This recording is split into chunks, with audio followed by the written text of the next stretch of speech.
चलिए, मानव का विकास कैसे हुआ, इसको आज हम लोग पढ़ाई करते हैं और इसको समझते हैं कि मानव का विकास का चरण कहाँ से हुआ, किस तरह से हम लोग यहाँ तक पहुँचे हैं। मानव के विकास की जब हम लोग बात करते हैं तो उसमें सबसे पहला जो प्रश्न आता है कि मानव का विकास का जो क्रम है वो कहाँ से शुरू हुआ, कैसे हुआ, और आज जो हम लोग इतने सभ्य हो गए हैं, संस्कार हम में आ गया है, हम समाज में रहने लगे हैं, क्या ये एकाएक हुआ? क्या आज अचानक से ऐसा हुआ? तो ऐसा है नहीं। पृथ्वी के निर्माण के बाद, जब पृथ्वी की निर्माण हुई 460 करोड़ वर्ष पूर्व, तो वहाँ से लेकर यहाँ तक का जो जर्नी है वो बहुत लंबा जर्नी है, बहुत लंबी यात्रा है। उस लंबी यात्रा में ये हमारे पूर्वज हैं जो हंसता हुआ चेहरा है और इतना बेहतरीन लुक है इनका। बेहतरीन लुक इसलिए है क्योंकि हमारे पूर्वज हैं और हमने ये पढ़ा है कि अपने पूर्वजों को सम्मान देना चाहिए। मानव का विकास का जो क्रम है इसको हम लोग एक एक करके पढ़ते हैं और सबसे पहले ये समझने का प्रयास करते हैं कि मानव का विकास क्या है। मानव का विकास का जो बात है उसमें सबसे पहले जो महत्वपूर्ण तथ्य आता है कि विकास का मतलब है कि जैविक और मानसिक।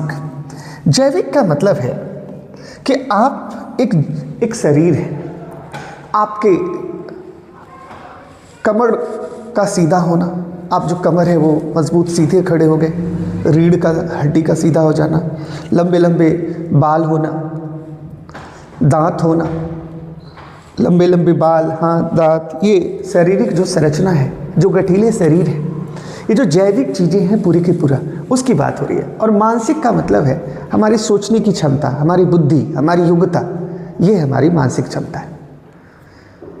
ये मानसिक क्षमता के कारण ही मानव अन्य जीवों से अलग है। अगर हमें सोचने की क्षमता नहीं होती, हमें तर्क करने की क्षमता नहीं होती, तो हम भी अन्य जीवों से अलग नहीं होते, क्योंकि मानसिक क्षमता ही हमको जानवर से अलग करके सभ्य बनाता है। तो हम कहें कि मानव का विकास जैविक और मानसिक परिवर्तन की प्रक्रिया है जिसके द्वारा मनुष्य एक आदिम मानव से अलग हुआ है। और यह आज नहीं है बल्कि बहुत लंबी प्रक्रिया है और उसे होने में लगभग 1.5 से 2 करोड़ वर्ष लगे हैं। और ये 1.5 से 2 करोड़ वर्ष लगने के बाद आज हम मानव बन पाए हैं। इसकी एक कड़ी क्या है कि ये एक एक करके हम लोग इसको पढ़ते हैं। सबसे पहला आता है मानव के विकास के प्रमाण क्या है। तो अगर मानव विकास के है तो उसके कुछ प्रमाण भी होंगे, जैसे कि हम लोग एक अच्छे से हम एक जानते हैं जीवाश्म का प्रमाण। जीवाश्म के जो प्रमाण होते हैं उसको देखने के लिए जो सबसे महत्वपूर्ण चीज़ क्या है कि कार्बन 14 की एक बात है। कार्बन 14 जो है वो कार्बन ही है जो हम लोग जानते हैं। जितने भी जीव हैं जिसमें जीवन है उसमें कार्बन 14 अवश्य रूप से होता ही होता है। हम लोगों में भी कार्बन 14 है, कार्बन 14 पेड़ पौधे में भी है, जिसमें भी जीवन है उसमें कार्बन 14 है। अब ये कार्बन की मात्रा जब हम लोग का देहांत हो जाता है, हम लोग जैसे पेड़ पौधे मर गए या कोई जीव जंतु का देहांत हो गया, डेथ हो गया उसका, और हम दफना दिए। अगर हम दफना दिए तो कार्बन 14 क्या होता है, वो धीरे धीरे खत्म होता है। क्यों खत्म होता है? क्योंकि एक रेडियो एक्टिव एलिमेंट है ये रेडियो एक्टिव एलिमेंट है। ये कार्बन के है तो समस्थानिक, लेकिन इससे रेडिएशन निकलता है। रेडियो एक्टिव कहने का मतलब हुआ कि इसमें अल्फा, बीटा और गामा किरणें निकलती हैं और यही किरणें निकलने के कारण इसको हम रेडियो एक्टिव एलिमेंट कहते हैं।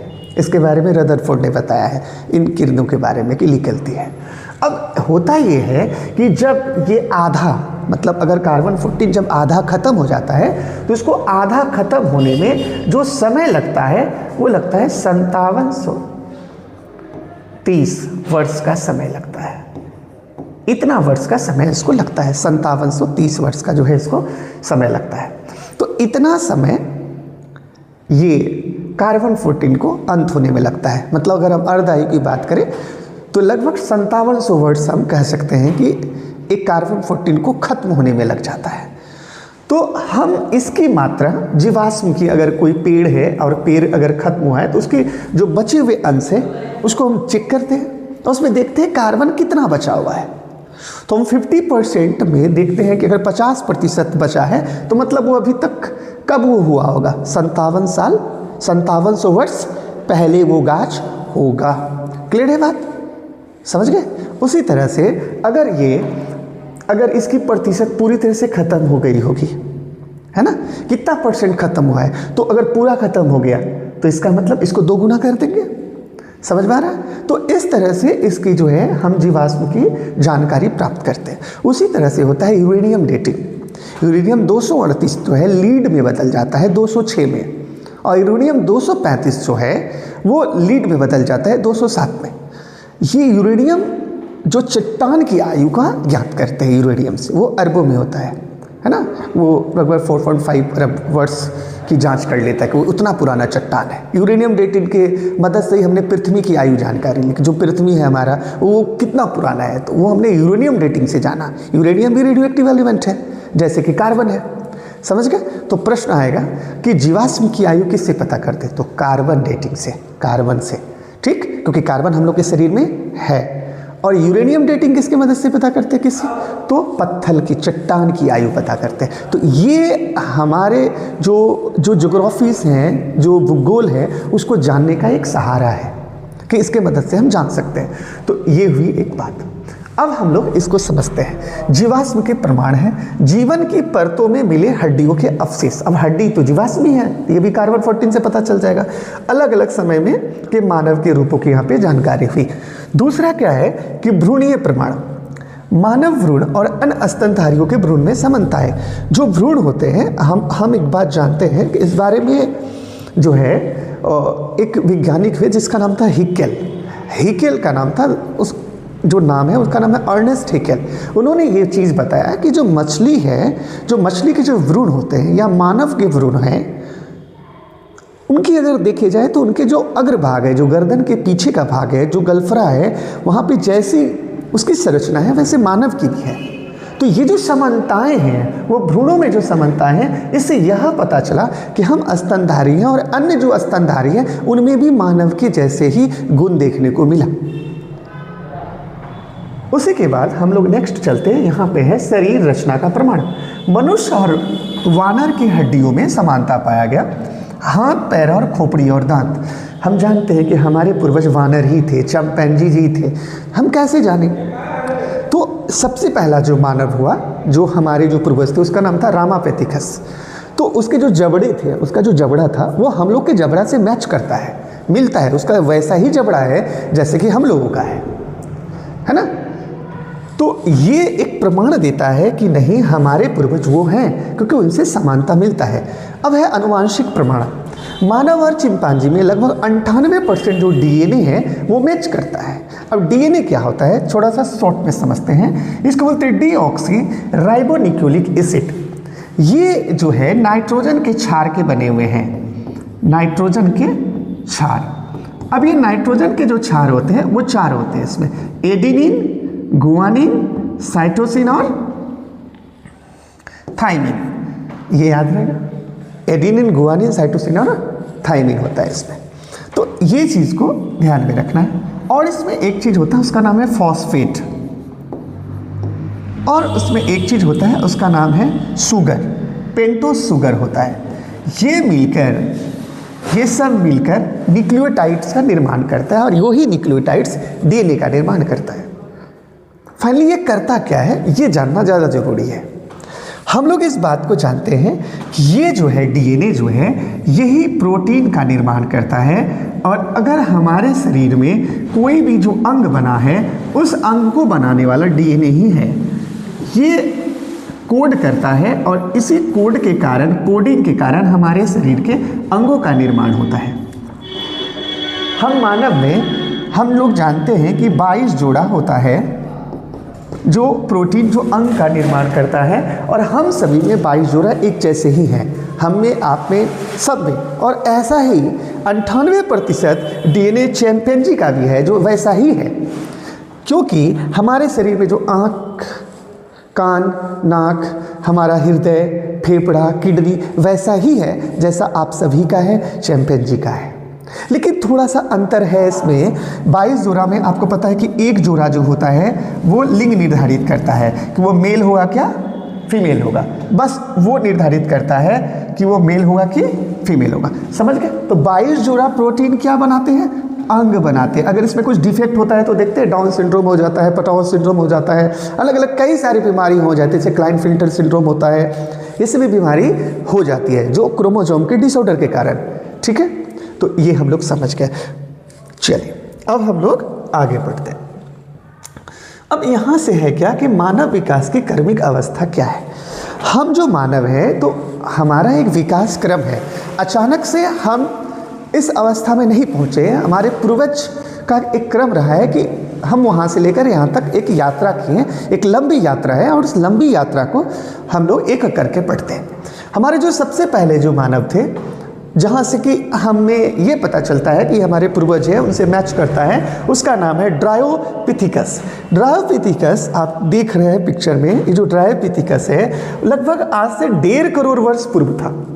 ये अनुमान लगाया जा रहा है कि 1.5 करोड़ वर्ष पूर्व ये होंगे और ये पूरी तरह से पेड़ों पर रहते थे। आप देख रहे हैं ये पेड़ है, इसका निवास स्थान यहाँ पेड़ पर ही था कि ये पेड़ पर ही रहते थे। ये लोग पेड़ पे निवास करते थे और इनका क्या था कि दिखने में वानर जैसे लगते थे। ये अभी भी लग रहा है वानर जैसा ही बैठा हुआ है।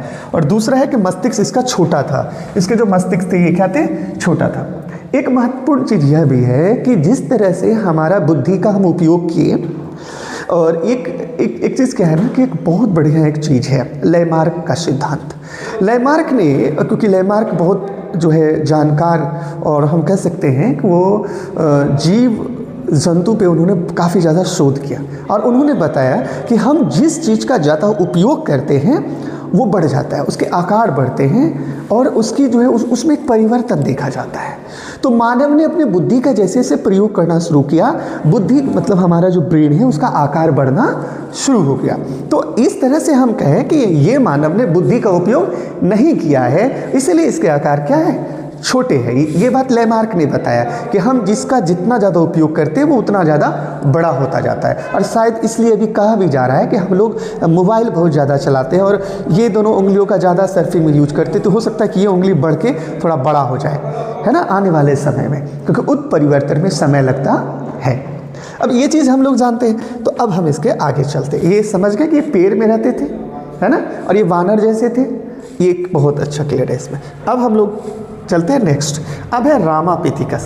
ये बहुत ही ज़्यादा जो है रामापिथिकस का क्या था कि इसका जो जबड़ा था, ये जो सामने वाला जो पार्ट है इसका, ये जो जबड़ा है ये मानव की तरह, आज हम लोगों की तरह मैच होता है। इनका जो जबड़ा था वो कैसा था?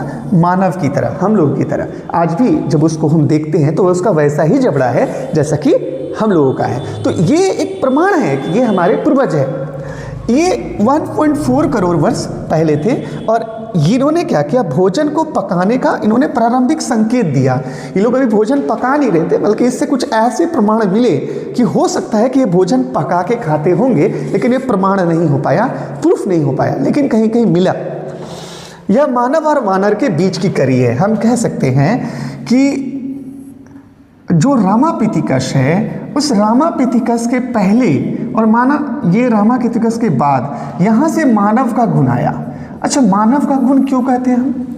मानव इसलिए कि मानव एक सामाजिक प्राणी है। हम झुंड में रहना शुरू कर दिए, हम अस्थायी रहना शुरू कर दिए, हम अपने परिवार के साथ यात्रा करना शुरू कर दिए। अगर ऐसा करना शुरू कर दिए तो हमें मानव का गुण आ गया। अब हम पेड़ में रहे, क्या मानव पेड़ में रहते? क्या नहीं रहते हैं ना। तो इसके पहले जो हमने जो पढ़ा है ना कि वो लोग कहाँ रहते थे? पेड़ में रहते थे। तो वो जब पेड़ में रहते थे तो वो हमें गुण नहीं था, लेकिन इनका गुण हमसे मिलता है। चलिए अब दूसरा क्या है, तीसरा क्या है? ऑस्ट्रेलियोपिथिकस। ये ऑस्ट्रेलियोपिथिकस में खास बात ये था कि क्योंकि हम लोग जानते हैं कि जो ड्रायोपिथिकस था, जो सबसे पहला जो था ड्रायोपिथिकस, वो अपने हाथ और पैर चारों से चलते थे, हाथ से भी चलते थे और पैर से भी चलते थे, ड्रायोपिथिकस। लेकिन जब हम लोग ऑस्ट्रेलियोपिथिकस में आए तो पता चला कि पहले मानव हुए जो कि अपने पैरों से चलना शुरू किए और हाथ फ्री हो गया इसका। ड्रायोपिथिकस चारों से चल रहे थे, और जब हम ऑस्ट्रेलियोपिथिकस के पास पहुँचे तो पता चला कि दोनों पैर से चल रहे हैं, इनके हाथ मूव कर रहे हैं, फ्री हो गया। अब हाथ से चलने की ज़रूरत नहीं है, अब चलने किससे लगे, वो पाँव से चलने लगे। तो ये हम लोग को पहली बार पैर से चलने वाला मानव का नाम क्या है, ऑस्ट्रेलियोपिथिकस। और ये लगभग 40 से 20 लाख वर्ष पहले की बात है। हाथ मुक्त हुआ और अब ऐसा लगा कि अगर हाथ खाली हो गया, हाथ का कोई काम नहीं है, अब हम पैर से चल रहे हैं तो हाथ का कोई ना कोई तो काम होगा। तो अब उस हाथ में क्या आएगा, औजार आएगा। और ऐसा लगा कि यहीं से मानव बनने की शुरुआत शुरू हो गई, क्योंकि मानव पैर से चलता है, हाथ से नहीं। तो ऑस्ट्रेलियोपिथिकस वो पहले मानव है जो अपने पैर से चलना शुरू किया। उसके बाद हम लोग चलते हैं, उसका नाम है होमो हेबिलस। ये बात पहले से पता हो गया कि मानव ने अपना पैर से चलना शुरू किया। जब मानव अपने पैर से चलना शुरू किया तो एक लंबे समय अंतराल के बाद उस हाथ से उन्होंने जो हाथ है उसका उपयोग करना शुरू किया और होमो हेबिलस कुशल मानव हो गया। वो एक स्किल्ड मानव हुआ। हम लोग स्किल कब होते हैं, एक होता है टेक्निक, एक होता है टेक्नोलॉजी। टेक्निक का मतलब ये है कि खुरपी का आ जाना, है ना, पत्थर के औजार बना देना जिससे मिट्टी को खोदना। और ट्रैक्टर क्या है, उसी का बढ़ा हुआ रूप है, वो है टेक्नोलॉजी, वो मशीन से चल रहा है। तो हम लोग टेक्निक मानव हुए, जो हमारे को जो टेक्निक आया कि हम दक्ष होना शुरू हुए, और वो पहला था होमो हेबिलस। ये मानव को टेक्निक आया कि नहीं, पत्थर को नोकीला करते हैं, उससे औजार बनाते हैं। ये कुशल मानव हुए और 20 से 15 लाख वर्ष पहले की बात है ये। और ये पहला औजार निर्माण किए पत्थर का, और इसका दिमाग भी क्या हुआ, बढ़ गया। अब जो दिमाग छोटा था, अब दिमाग का आकार क्या हो रहा है, बढ़ रहा है, क्योंकि अब मानव उपयोग कर रहा है अपनी बुद्धि का। अगर मानव अपनी बुद्धि का उपयोग करेगा तो हमने लैमार्क का सिद्धांत पढ़ा है कि जिराफ अपने गर्दन का उपयोग करता था तो गर्दन बड़ा हो गया। अब मानव अपने बुद्धि का उपयोग कर रहा है तो बुद्धि भी क्या होगा, बड़ा होगा। तो इसकी बुद्धि क्या हो गई, अब देख रहे हैं ये बुद्धि मस्तिष्क 650 सीसी का हो गया। मतलब मस्तिष्क का आकार धीरे धीरे क्या हो रहा है, बढ़ रहा है। तो इस तरह से यहीं से बुद्धि का क्या हुआ, तेज हुआ, विकास हुआ। अब देख रहे हैं कि ये पत्थर से जो है काट काट के क्या कर रहे हैं, काट काट के अपना औजार बनाने में लगे हुए हैं। ये लोग काट काट के औजार बना रहे हैं और ये आपको देख रहे हैं कि हाँ भाई आप हमको देख रहे हैं, हम आपको देख रहे हैं। और ये हमारे कौन है, पूर्वज है। अब है होमो इरेक्टस। क्या है ये, होमो इरेक्टस। अब देखिए होमो इरेक्टस का क्या है, ये पहले मानव हुए जो सीधा हो गए, एकदम पूरी तरह से क्या हो गए, सीधा, एकदम स्ट्रेट। इनकी जो रीढ़ की हड्डी थी, जो थोड़ी सी भी जो कुबर थी, अब वो पूरी तरह से क्या हो गए, स्ट्रेट हो गए, जिस तरह से अभी हम लोग हैं। ठीक है, पूरा का पूरा स्पाइन इसका क्या हो गया, सीधा हो गया। और ये सीधा खड़ा मानव हुआ। पहले एकदम पूरी तरह से सीधा खड़ा मानव कौन हुए, होमो इरेक्टस। इन्होंने जब वे सीधा खड़ा हो गए तो इन्होंने ही सबसे पहले आग का प्रयोग भी किया। आग का प्रयोग सबसे पहले करने वाले मानव का नाम क्या है, होमो इरेक्टस। इन्होंने आग का प्रयोग जब किया, इन्होंने शिकार भी करना शुरू कर लिया। आग लोग शिकार करके लाते थे और उसको जलाते थे। गुफाओं में रहना शुरू किया। तो आप ये याद रखना कि जो लोग सीधा खड़ा हुए, आग का उपयोग किया, शिकार करना सीखा और गुफाओं में रहना सीखा, और इनका दिमाग 900 सीसी का हो गया। मतलब अब ये दिमाग के तेज हो गए। इनको समझ में आया कि अब हमको कच्चा नहीं खाना है, कच्चा खाने से जल्दी जो है पचता नहीं है। अगर उसको पका देंगे तो जल्दी हमको पच जाएगा। वो चीज़ें पचना मतलब टूट जाना।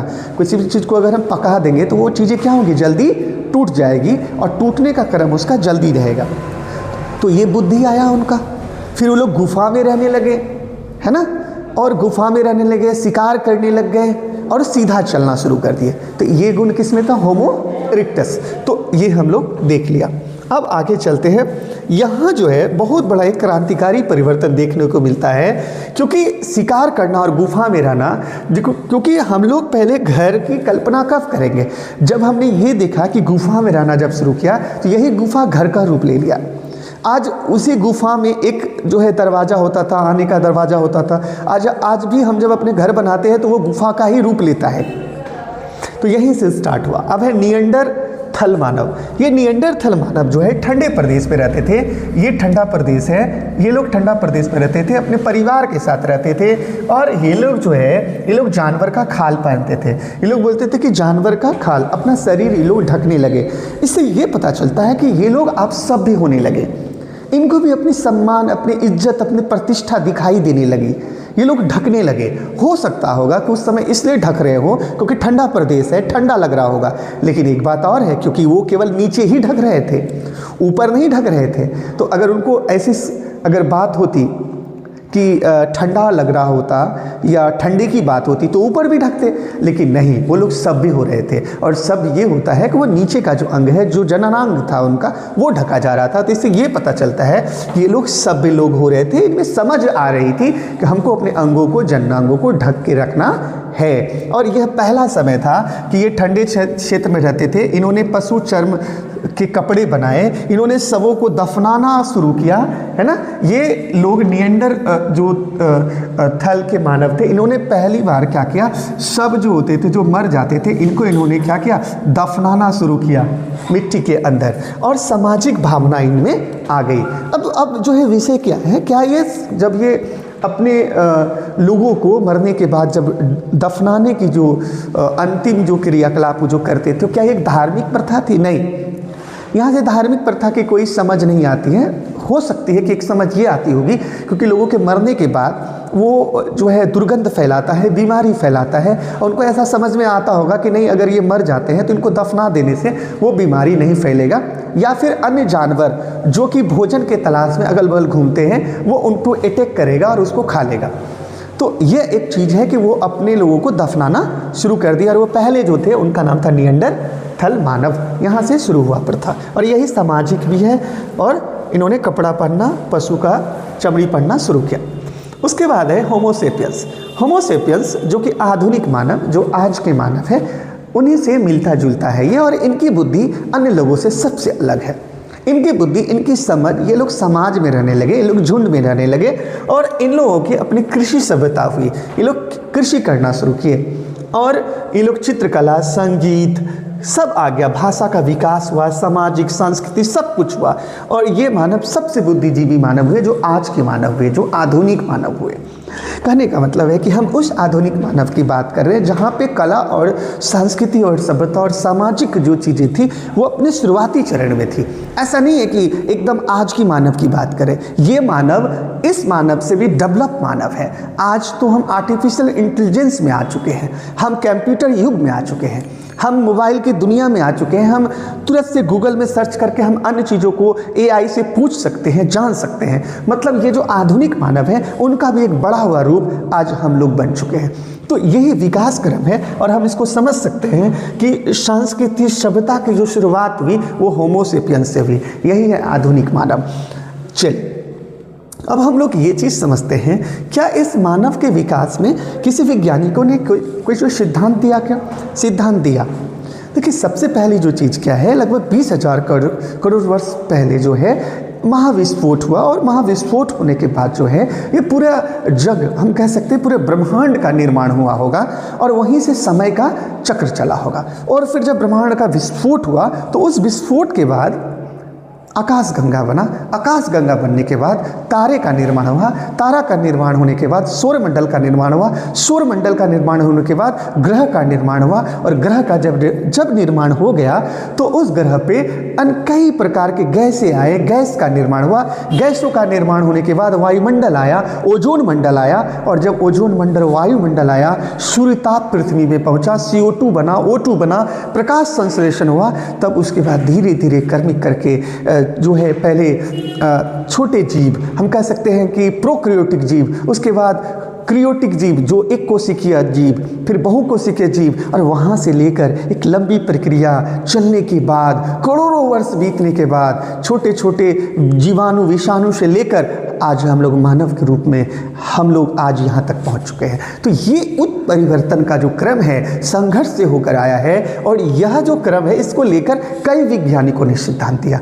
उसमें सबसे जो पुराने, उनका नाम है लैमार्क। लैमार्क ने उपयोगिता का सिद्धांत दिया था कि जो जितना उपयोग करेगा वो अंग उतना ज़्यादा बढ़ेगा और वही रहेगा। जिसका उपयोग हम नहीं करेंगे वो विलुप्त हो जाएगा, खत्म हो जाएगा। जैसे बंदर के पूँछ, अब हम लोग को पूँछ का कोई उपयोग नहीं है तो पूँछ धीरे धीरे क्या हो गया, खत्म हो गया। ये बात लैमार्क ने कहा। और लैमार्क ने ये भी कहा कि जिराफ के अंदर जो कि गर्दन है वो इसलिए उतना लंबा है क्योंकि वो खड़े होके अपना जो है, क्योंकि वो शाकाहारी पशु है तो वो पत्ता को खाता था और ऐसे करते करते उसके जिराफ के गर्दन क्या हो गए, लंबे हो गए। उसके बाद दूसरा जो है डार्विन का सिद्धांत। चार्ल्स डार्विन जो है एक द्वीप पे जाते हैं, उस द्वीप का नाम है ना गैलापागोस द्वीप, और वहाँ पे जाकर जो है वहाँ पे एक पक्षी जो है उसके बारे में वो डिस्कस करते हैं। चार्ल्स डार्विन के बारे में हम लोग स्पेशली पढ़ेंगे। उन्होंने प्राकृतिक चयनवाद का सिद्धांत दिया। उन्होंने बताया कि प्रकृति चयन करती है, प्रकृति अपने हिसाब से चयन करती है, और जो प्रकृति के अनुकूल होता है वो ही जीवित रहता है, जो प्रकृति के अनुकूल नहीं रहता है वो मर जाता है। मतलब ये कि हम ठंडे प्रदेश में हैं और ठंडा के अनुकूल अगर हमारा शरीर है तभी हम जीवित रह पाएंगे। अगर हम अपने आप को ठंडा के अनुकूल नहीं कर पाए तो हमारी संख्या कम हो जाएगी या फिर हम मर जाएंगे। तो ये जो चयनवाद का सिद्धांत है चार्ल्स डार्विन ने दिया है। और आधुनिक भी सिद्धांत है, जैसे उत्परिवर्तन का सिद्धांत। उत्परिवर्तन का सिद्धांत वह सिद्धांत है जो एक लंबी संघर्ष के बाद, एक लंबी प्रक्रिया के बाद, अभी हमने जो पीछे जो हमने देखा कि सबसे पहले जो है ना हमारे जो थे जैसे रामापिथिकस थे है ना, वहाँ से लेकर हम लोग जब होमोसेपियंस तक आए हमने देखा कि वो लोग कुबड़ होके चल रहे थे। कुछ लोग ने सबसे पहले क्या हथियार बनाया, पत्थर के औजार बनाए, कुछ लोग ये सीधे होकर चलने लगे है ना, गुफा में रहना शुरू कर दिए उन्होंने, और फिर उसके बाद उन्होंने देखा कि वो सामाजिक कला व्यवस्था सब शुरू हो गए। तो ये जो परिवर्तन है एक लंबा परिवर्तन है जिसमें कि परिवर्तन की दिशा निश्चित नहीं है, कई प्रकार के परिवर्तन हो रहे हैं, हम उसको उत्परिवर्तन कहते हैं। अनुवांशिक परिवर्तन की अगर बात करें तो अनुवांशिक परिवर्तन जो होता है, अनुवांशिकता में कभी उत्परिवर्तन नहीं होता है, क्योंकि हमारे जो दो आँख हैं, दो नाक है, हमने अभी पीछे भी पढ़ा कि चैंपियनजी हमारा ही पूर्वज है, उस पर 98% डीएनए मैच करता है। डीएनए का मतलब अनुवांशिक जानकारी को ढोने वाला डीएनए ही है। कौन है? डीएनए है। उसके बाद होता है वातावरण का प्रभाव, ये बहुत ज़्यादा पड़ता है। हम जैसे कि उदाहरण हम ले लेते हैं, हम नेपाल या चाइना के लोगों को बात करें, वो ज़्यादा गोरे होते हैं। अगर चाइना जाएंगे वो लोग गोरे होंगे और पतले पतले होंगे, उनका नाक जो है चिपटा होगा, लेकिन हम लोग जो है मैदानी जगह में हमारे नाक क्या है, लंबे हैं। एक तो ये अंतर हो गया जलवायु के कारण। दूसरा अंतर आप भारत में ही देख ले, अगर आप तमिलनाडु जाते हैं तो तमिलनाडु में जो लोग मिलेंगे आपको वहाँ के तापमान के कारण, क्योंकि वो 0 डिग्री के बहुत पास है और 0 डिग्री में सूर्य की किरणें सीधी पड़ती है, तो वहाँ पे वो लोग थोड़ा काले होते हैं, क्योंकि वहाँ पे सूर्य की किरणें ज़्यादा पड़ने के कारण हमारे स्किन में जो मेलानिन होता है उसकी स्राव वो ज़्यादा होती है। तो मेलानिन ज़्यादा निकलने के कारण ज़्यादा निकलता है और स्किन काला पड़ जाता है। अगर वही देखें हम जम्मू कश्मीर में, तो वातावरण का जो प्रभाव है जलवायु के कारण वहाँ पे सूर्य की किरणें कभी सीधी नहीं पड़ती, तिरछी पड़ती है। अब तिरछी किरणें पड़ने के कारण सूर्य की किरणें वहाँ कम पहुँच पाती है, तो वहाँ पे तापमान कम है और ठंडा प्रदेश होने के कारण वहाँ के लोग गोरे होते हैं, क्योंकि वहाँ पे मेलानिन की मात्रा कम है। तो ये जो परिवर्तन है ये वातावरण और जलवायु के कारण है, और ये ऐसा होता है, और यही है जीवन की बढ़ती हुई जो विकास का क्रम है, इन सभी जो कारक है उसको प्रभावित करता है। उम्मीद है कि आपको समझ में ये चीज़ें आ गई होगी। क्लियर है? अब हम लोग दूसरा जो है उनके बारे में, चार्ल्स डार्विन के बारे में एक समझते हैं कि चार्ल्स डार्विन कौन है। ठीक है?